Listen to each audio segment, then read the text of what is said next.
Sebuah video viral memperlihatkan jemaah tengah sholat. Namun, sholat yang dilaksanakan cukup berbeda. Pasalnya, para jemaah ini basah kuyup lantaran tetap sholat saat hujan turun.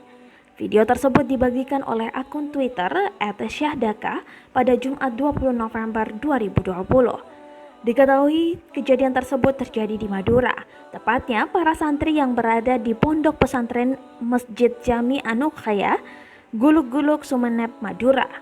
Dalam video itu tampak puluhan jemaah ini tetap melaksanakan sholat wajib bagi pria itu di tengah hujan deras.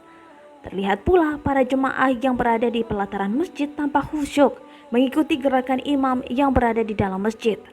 Video tersebut pun menuai perhatian warganet.